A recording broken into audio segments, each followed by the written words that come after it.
नमस्कार, मैं हूं आपके साथ सोरमराज। बुलेटिन की शुरुआत करते हैं। देश भर में सभी दल किसानों के मसीहा भारत रत्न चौधरी चरण सिंह 123वीं जयंती मना रहे हैं। कांग्रेस कार्यकर्ताओं के भी मंगलौर क्षेत्र में उदलहेड़ी गांव में चौधरी चरण सिंह की जयंती मनाई। चौधरी चरण सिंह की मूर्ति पर पुष्प अर्पित कर उन्हें श्रद्धांजलि दी गई। वहीं पूर्व राज्य मंत्री आदित्य राणा ने कहा कि चौधरी चरण सिंह एक छोटे से गांव में जन्म लेने के बाद भी किसानों की लड़ाई लड़ते लड़ते कई किसान आंदोलन किए। साथ ही उन्होंने कहा कि चौधरी चरण सिंह ने कहा था कि किसान का एक हाथ हल पर तथा आंख दिल्ली की गद्दी पर होना चाहिए।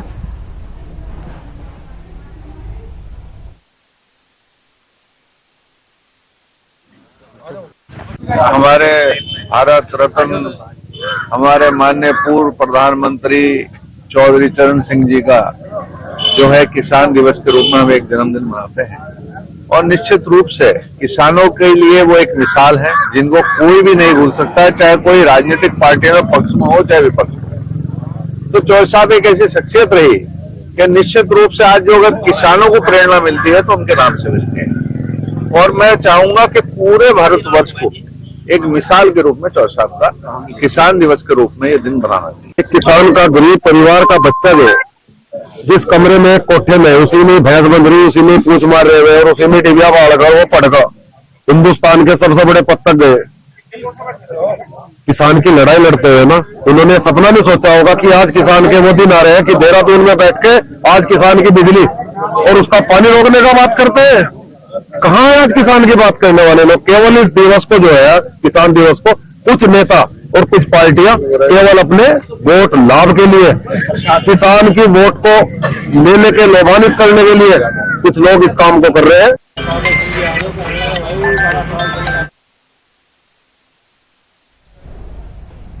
भाजपा द्वारा पूर्व मुख्यमंत्री हरीश रावत का एआई से बनाया गया कथित फर्जी वीडियो सामने आने के बाद उत्तराखंड की राजनीति में हलचल तेज हो गई है। मंगलवार को हरीश रावत अपने समर्थकों और वरिष्ठ कांग्रेसी नेताओं के साथ देहरादून के नेहरू कॉलोनी थाने पहुंचे, जहां उन्होंने पुलिस को तहरीर सौंपते हुए कानूनी कार्रवाई की मांग की है। कांग्रेस ने इसे लोकतंत्र और व्यक्तिगत गरिमा पर हमला बताया है। पार्टी का आरोप है कि चुनाव से पहले भाजपा एआई के दुरुपयोग के जरिए राजनीतिक तुष्टीकरण कर रहे हैं। वहीं इस मामले में एआई के गलत इस्तेमाल पर नई बहस छेड़ दी गई है।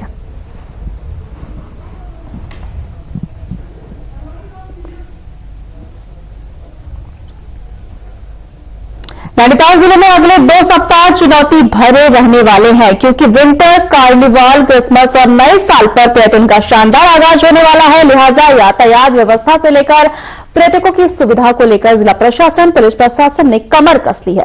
पुलिस प्रशासन ने जहां विशेष यातायात व्यवस्था की तैयारियां कर दी है, तो वहीं जिला प्रशासन ने होटल एसोसिएशन से बेहतर व्यवस्था बनाए रखने और रेड लिस्ट तैयार करने के निर्देश दिए। वरिष्ठ पुलिस अधीक्षक मंजूनाथ टीसी का कहना है कि पुलिस सभी अधिकारियों के साथ कोऑर्डिनेशन बैठक कर चुकी है। इस प्रकार जिलाधिकारी ललित मोहन रायल का कहना है कि अतिथि भावना के साथ नैनीताल में पर्यटकों का स्वागत हो, इसका पूरा ध्यान रखा जाएगा।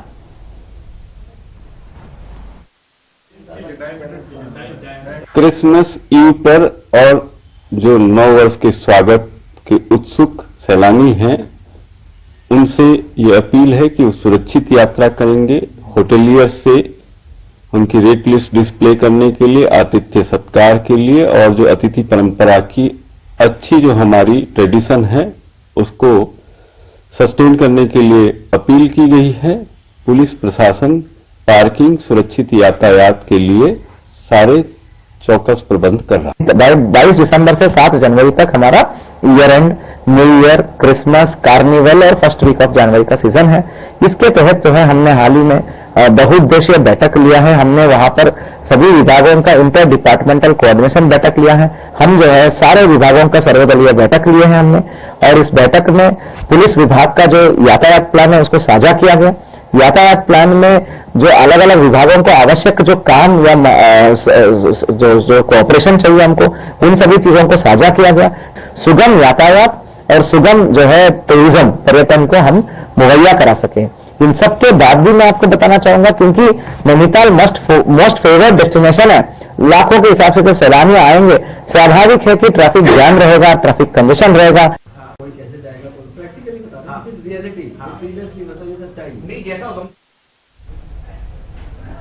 सीएम पुष्कर सिंह धामी रानीखेत में सैर सपाट पर निकले। मिश्रित वन से घिरी मॉल रोड से वे गांधी चौक पहुंचे, जहां उन्होंने सैलानियों से बातचीत की। पर्यटकों ने पहाड़ को शुद्ध प्राण वायु का भंडार बताया। तो मुख्यमंत्री ने कहा, देश जो है देवभूमि में स्वागत है। इस बीच सीएम धामी ने चाय की चुस्की संग समोसे का आनंद लिया। वहां मौजूद वरिष्ठ व्यवसायी अजय बबली के साथ बाजार के कारोबार, पर्यटन व्यवसाय आदि बिंदुओं पर चर्चा की। व्यवसायी बबली ने रानीखेत में पर्यटन गतिविधियां बढ़ाने की जरूरत बताई। इस दौरान सीएम ने जन जन सरकार जन जन के द्वार अभियान के तहत लगाए जा रहे शिविरों की जानकारी लोगों को दी।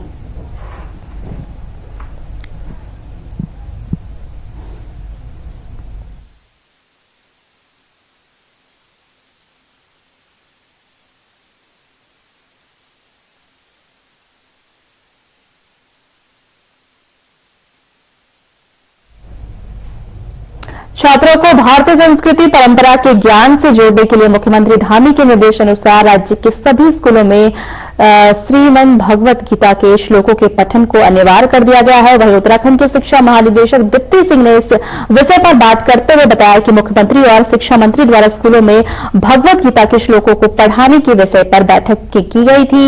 इस विषय का मुख्य उद्देश्य छात्रों के नशे से दूर करने और अनुशासित बनने व आध्यात्मिकता से जोड़ने के लिए। साथ ही उन्होंने बताया कि 6 से 12वीं कक्षा तक के छात्रों को सुबह की प्रार्थना में भगवत गीता के श्लोकों का अध्ययन करवाया जा रहा है। साथ ही छात्रों में भगवत गीता के श्लोकों का पठन करने में काफी उत्साह देखने को मिल रहा है।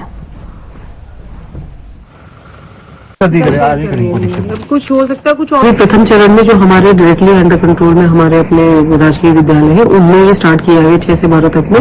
Let's see the response. फिर उसके बाद जो हमारे एसएमसीज होती हैं, जो स्कूल मैनेजमेंट कमेटी, उनसे भी बात करके अगर हम इसको और बियॉन्ड गवर्नमेंट परव्यू से बाहर भी ला सकते तो उसके लिए भी प्रयास करेंगे। आगामी क्रिसमस और नववर्ष को देखते हुए खाद्य संरक्षण एवं औषधि प्रशासन विभाग उत्तराखंड ने पूरे राज्य में विशेष जांच अभियान शुरू किया। इसका उद्देश्य आम लोगों को सुरक्षित, शुद्ध और अच्छी गुणवत्ता का खाना उपलब्ध कराना है। त्योहारों के समय खाने पीने की खपत बढ़ जाती है, इसलिए विभाग ने मिलावट, खराब गुणवत्ता और गंदे हालात में तैयार किए जा रहे खाद्य पदार्थों पर कड़ी नजर रखने का फैसला किया है। इस दौरान खाद्य सुरक्षा एवं मानक अधिनियम 2006 के नियमों का सख्ती से पालन कराया जाएगा। अभियान के तहत होटल, रेस्टोरेंट, ढाबे, कैफे, बेकरी, डेयरी, मिठाई की दुकानें, फूड कोर्ट और स्ट्रीट फूड की दुकानों में नियमित और अचानक निरीक्षण किए जाएंगे। आपको बता दें कि विभाग का कहना है कि इसका मकसद केवल कार्रवाई करना नहीं, बल्कि खाद्य कारोबार से जुड़े लोगों को साफ सफाई और खाद्य सुरक्षा के प्रति जागरूक बनाना भी है। हमने सभी आदेशित किया है सभी अधिकारियों को कि हमारे उत्तराखंड में तक मसूरी है या देहरादून है, हरिद्वार में है, ऋषिकेश है, रामनगर, नैनीताल, जितने भी हमारे पर्यटन स्थल हैं, इन पर अपनी विशेष निगरानी रखें। और इन क्षेत्रों में अपने हमारे पास मोबाइल वैन है, 3 मोबाइल वैन है, उनको भी हमने उनके मॉडल जो अपनी डीसी लेवल के अधिकारी हैं उनको बताया गया है कि रेगुलर जाकर के चेकिंग भी वहां पर करते रहे और जो बीच जितने भी अपने इंस्पेक्शन करते हैं जो उसकी रिपोर्ट है हमेशा मुख्यालय को प्रेषित करें, जिससे कि अग्रिम कार्रवाई की जा सके।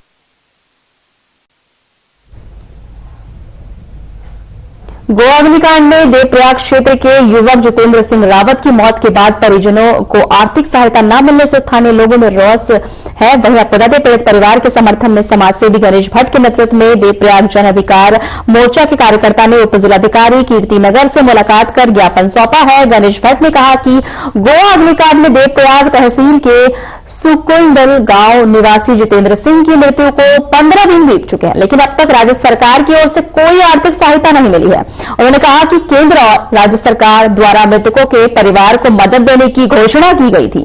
वहीं गोवा सरकार ने भी सभी मृतकों के लिए मुआवजे की घोषणा की थी, लेकिन राशि अब तक पीड़ित परिवार को नहीं मिल पाई है। मृतक एक गरीब परिवार से थे और परिवार की आर्थिक स्थिति बेहद कमजोर है। क्या उस परिवार को कोई मदद की? देवप्रयाग सहित उत्तराखंड के 5 लोग वहां पे नौकरी कर रहे थे। टोटल 25 लोग वहां पर थे मौजूद उस घटना के समय। और 6 तारीख को उस क्लब में जब आग लगी तो उस आग लगने से 25 लोगों की दुखद मृत्यु हुई। उसके बाद जो क्लब के मालिक थे उनको गिरफ्तार भी किया गया और जो डेड बॉडीज वहां से थी उनको गोवा सरकार ने अपने खर्चे पर हर राज्य को भिजवाया जिस राज्य के वो लोग थे। तो वहीं मेरे देवप्रयाग क्षेत्र के संकुल्ड जामनीखाल क्षेत्र में संकुल्ड एक जगह पड़ती है, संकुल्ड गांव का एक युवा इसमें भी था जितेंद्र सिंह रावत, जिसकी दुखद इसमें मृत्यु हुई।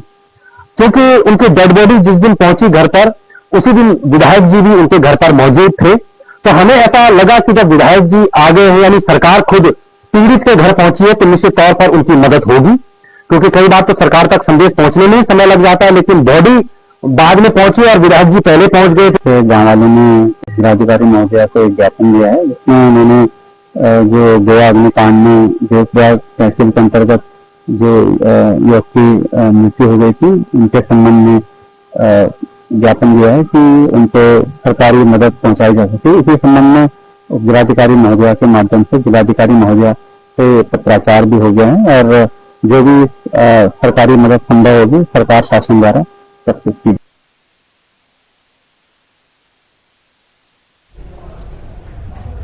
बाबरी मस्जिद के मुद्दे को लेकर उत्तराखंड की राजनीति एक बार फिर गर्मा गई है। पूर्व मुख्यमंत्री हरीश रावत के एक बयान के बाद कांग्रेस और बीजेपी के बीच तीखी बयानबाजी देखने को मिली है। आपको बता दें, उत्तराखंड के वरिष्ठ कांग्रेस नेता और पूर्व मुख्यमंत्री हरीश रावत ने पश्चिम बंगाल में बाबरी मस्जिद निर्माण और मुस्लिम तुष्टीकरण को लेकर कहा कि वह देश के पहले राजनीतिक व्यक्ति हैं जिन्होंने बंगाल में बाबर के नाम पर बाबरी मस्जिद बनाने का विरोध किया है। उन्होंने इस देश के सामाजिक सद्भाव को तोड़ने की कुचेष्टा बताया है। आरोप लगाया है कि इसके पीछे बीजेपी का हाथ है। वहीं हरीश रावत ने इस बयान पर पलटवार करते हुए बीजेपी प्रदेश प्रवक्ता मथुरा दत्त जोशी ने कहा कि देश कांग्रेस और हरीश रावत की रणनीति को भली भांति जानती है। मैं देश के अंदर पहला राजनीतिक व्यक्ति हूं जिसने बाबर के नाम पर बंगाल के अंदर बाबरी मस्जिद बनाने का विरोध किया है।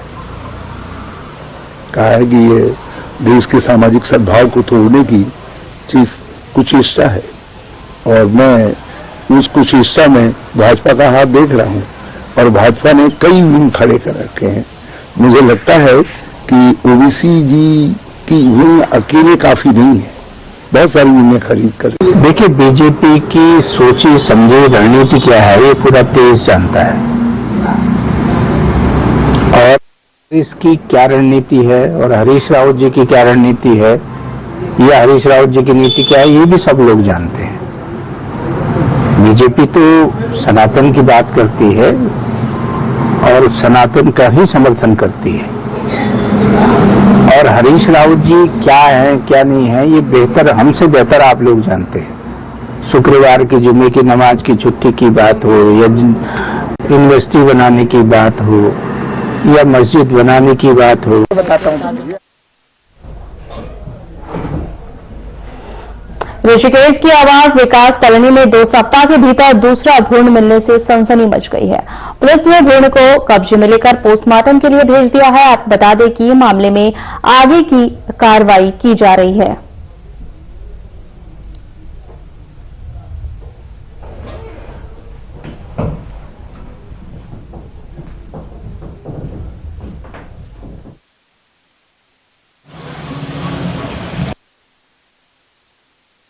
मेरा नाम नवीन शर्मा है, मैं यहाँ का स्थानीय निवासी हूँ। यहाँ पे सुबह सुबह मैं अपने बेटे को स्कूल छोड़ने जा रहा था तो मुझे सड़क पे पड़ा हुआ एक भ्रूण मिला जो कि पूरा कंप्लीट था और तो तत्काल मैंने उसमें पुलिस को सूचना दी थी और उसके बाद हमने पुलिस ने आगे कार्रवाई शुरू करी। पुलिस उस भ्रूण को ले गई है और यहाँ के सारे सीसीटीवी फुटेज खंगाले जा रहे हैं।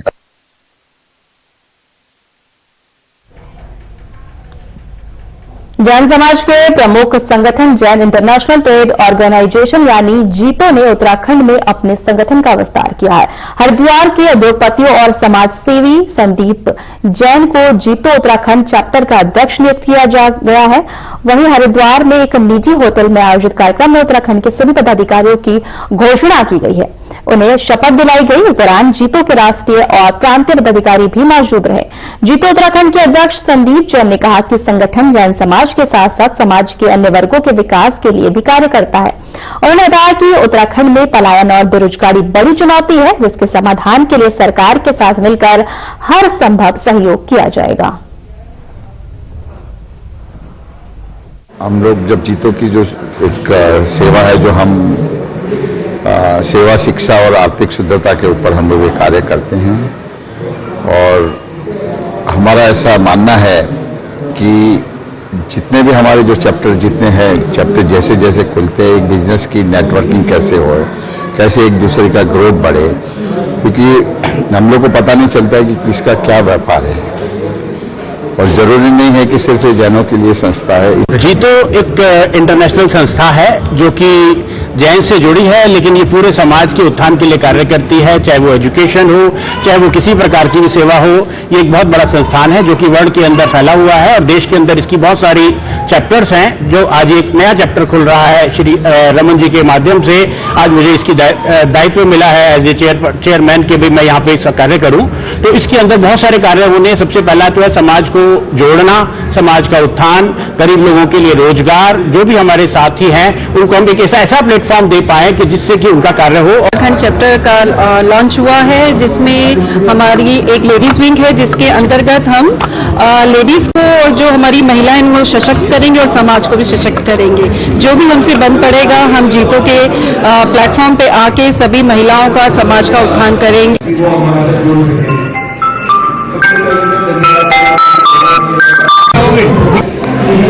छोटा सा ब्रेक का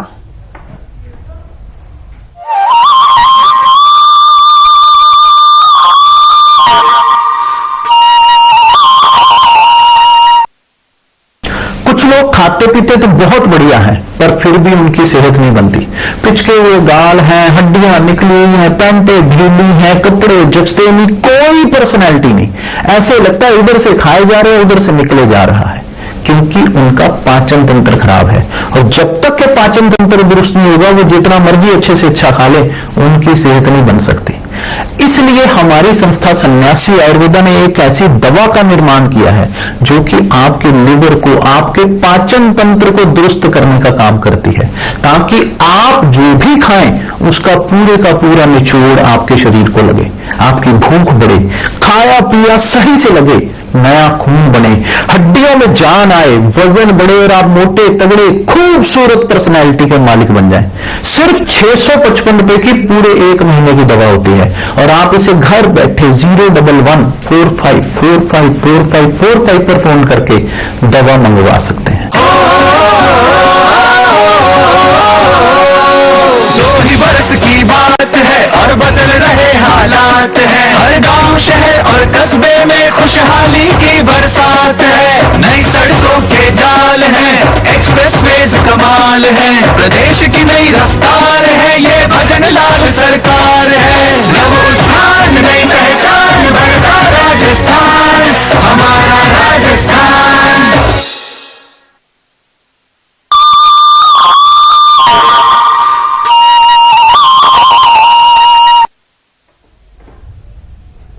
ब्रेक के बाद आपका स्वागत है। खबरों में आगे बढ़ते हैं। उत्तराखंड में आज विधानसभा चुनाव से पहले बीजेपी और कांग्रेस में जुबानी जंग तेज हो गई है, जिसके चलते बीजेपी प्रदेश अध्यक्ष महेंद्र भट्ट ने इशारों में कांग्रेस को रावण का वंशज करार दिया है। आपको बता दें कि महेंद्र भट्ट का आरोप है कि पूरा देश जानता है कि कांग्रेस की क्या मानसिकता रही है। वे एक धर्म विशेष की राजनीति को बढ़ावा देती है और हमेशा से तुष्टीकरण की राजनीति करती है। निश्चित रूप से भारतीय जनता पार्टी में हर कार्यकर्ता को सम्मान दिया जाता है। हमारी पार्टी हीरा पार्टी है और जो बड़ी संख्या में किसी भी उम्र का व्यक्ति होता है उसकी कार्य करने की पद्धति युवात्मक रहती है। तो यदि की अध्यक्ष बनने के बाद मैं कह सकता हूँ कि बहुत अच्छा नायक पूरे देश के अंदर खड़ा हुआ है। युवाओं में एक प्रकार से जोश है और यह भी महसूस किया है कि कोई भी कार्यकर्ता कभी भी इस पार्टी का नेतृत्व कर सकता है। और हरीश रावत जी से बीजेपी की वजह से उनको प्रमाण करने की जरूरत नहीं है। देश की जनता जानती है कि किस राजनीतिक दल की क्या भूमिका है, कौन लोग पांडवों के साथ हैं, कौन लोग कौरवों के साथ हैं। बिल्कुल मुझे लगता है किया जाना चाहिए और ऐसा नहीं है कि कोई मैंने बहुत लीक से काम किया हो। जो प्रोविजंस है उन्हीं में रहते हुए और अपनी जिम्मेदारी को, जवाबदेही को समझने की कोशिश की है। आयोग का दायित्व है ये कि जो एक्ट की मूल अवधारणा है वो पूरी हो और जो कानून है उसका अनुपालन किया जाए, उसको लेकर लोग अवेयर है, उसका दुरुपयोग न हो। जो उसकी मूल अवधारणा है जिसके लिए कानून बनाया गया है, मुझे तो ये लगता है कि पहला अपने 3 साल के कार्यकाल को एज ए इंफॉर्मेशन कमिश्नर जो भी मैंने कोशिश की उसको मैं लोकतंत्र की मजबूती के लिए अपनी आहुति मानता हूं। मुझे एक अवसर मिला एक ऐसी संस्था में काम करने का कि जिसका उद्देश्य यह लोकतंत्र को मजबूत करना था। जो जिस कानून से वो संचालित होती है उसका उद्देश्य, प्रमुख उद्देश्य यही था कि वो लोकतंत्र को मजबूत करने के लिए मेरे पास लगभग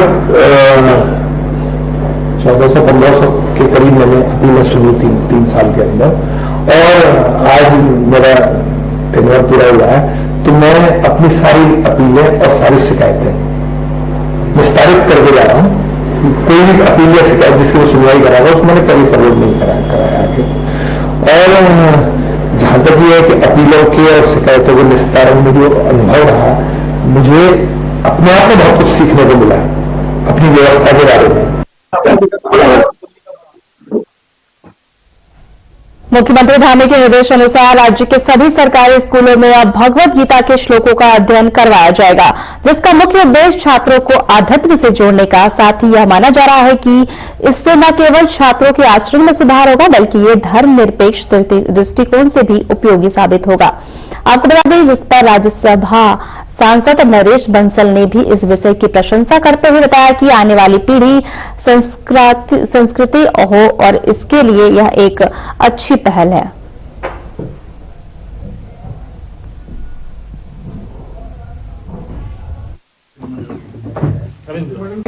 अच्छी बात है, हमारी आने वाली पीढ़ी संस्कारित हो, क्योंकि आज पूरे विश्व के अंदर विश्व के अनेक देश अपनी भाषाओं में गीता को पढ़ रहे हैं, जानने की कोशिश कर रहे हैं।